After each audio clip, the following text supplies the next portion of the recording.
Tahapan analisis kecernaan in vivo. Tahap adaptasi dan perlakuan. Pemberian pakan berupa jerami dan konsentrat.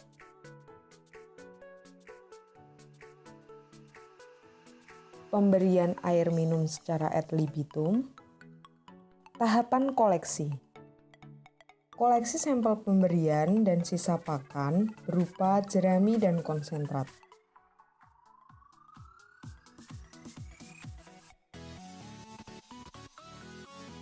Pengambilan atau koleksi feses. Feses yang telah dikoleksi kemudian ditimbang total dan diaduk agar tercampur merata.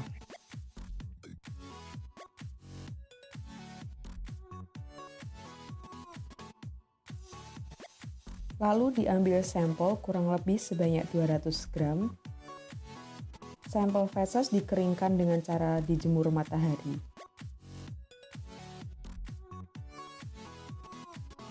Langkah selanjutnya adalah penimbangan kertas koran sebagai wadah untuk pengeringan sampel sisa pakan dan pemberian.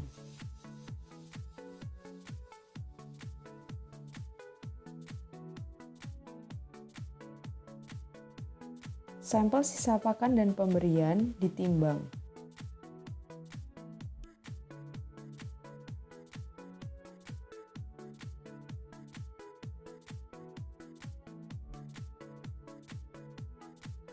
Sampel sisa pakan dan pemberian kemudian di-oven pada suhu 55 derajat Celcius hingga diperoleh berat yang stabil.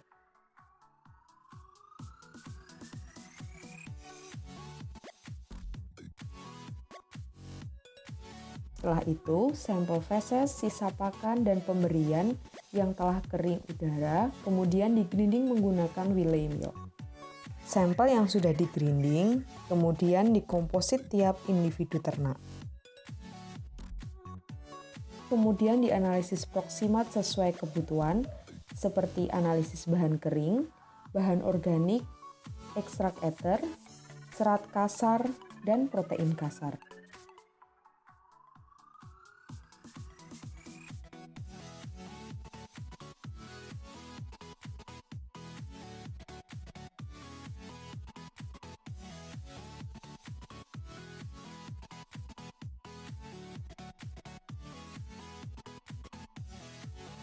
Halo teman-teman, selamat datang di Praktikum Teknik Laboratorium dan Penelitian Nutrisi Makanan Ternak 2020 pada acara Analisis Kecernaan in Vivo.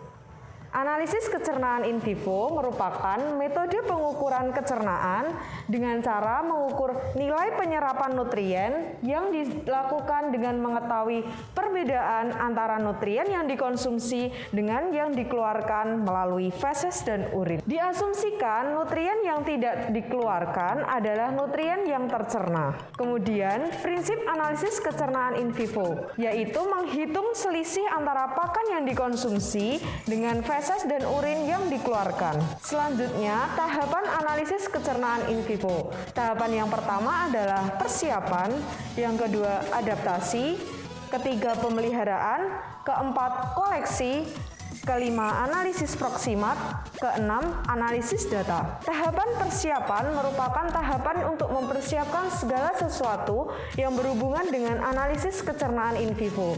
Di antaranya adalah analisis bahan pakan, penimbangan, dan formulasi ransum. Tahapan yang kedua adalah tahapan adaptasi. Tahapan adaptasi merupakan tahap penyesuaian ternak dengan lingkungan dan pakan yang akan diberikan. Tahapan yang ketiga adalah pemeliharaan. Tahapan pemeliharaan merupakan tahap pemberian pakan dan minum sesuai dengan perlakuan. Tahapan yang keempat adalah tahap koleksi.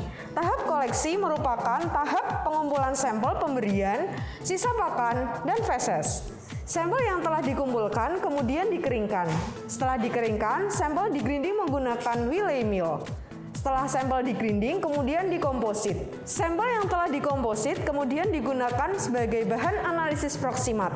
Analisis proksimat yang biasanya dilakukan adalah analisis bahan kering, bahan organik, ekstrak ether, serat kasar, dan protein kasar. Hasil analisis proksimat kemudian diolah untuk kemudian diketahui hasil analisis kecernaan in vivo. Nah, selanjutnya masuk ke kelebihan dan kekurangan analisis kecernaan in vivo. Yang pertama terkait dengan kelebihan.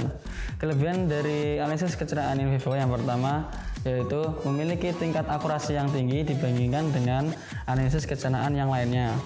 Yang kedua, kita dapat mengetahui palatabilitas dari pakan yang kita langsung dengan objek ternaknya. Yang ketiga, dapat diambil berbagai macam variabel yang kita inginkan, seperti variabel terkait dengan kecernaannya, lalu mungkin kita bisa ambil data urin, dan lain sebagainya. Lanjut ke kekurangan. Yang pertama, terkait kekurangan analisis kecernaan secara in vivo, yaitu membutuhkan biaya yang mahal. Yang kedua, kita memerlukan waktu yang lama. Yang ketiga, memerlukan banyak tenaga manusia yang terlibat dalam kegiatan analisis kecernaan in vivo. Yang terakhir, analisis kecernaan in vivo sangat dipengaruhi oleh keberagaman atau variasi dari ternak yang kita gunakan. Karena setiap ternak juga memiliki status fisiologis yang berbeda, sehingga itu akan mempengaruhi secara tidak langsung analisis kecernaan in vivo tersebut. Selanjutnya, faktor-faktor yang mempengaruhi dalam analisis kecernaan in vivo antara lain yang pertama yaitu ternaknya itu sendiri, yang kedua pakan yang kita gunakan dalam kegiatan analisis kecernaan in vivo, yang ketiga lingkungan sekitar kandang atau tempat pemeliharaan, dan yang terakhir yaitu manajemen pemeliharaan dari kegiatan analisis kecernaan in vivo tersebut.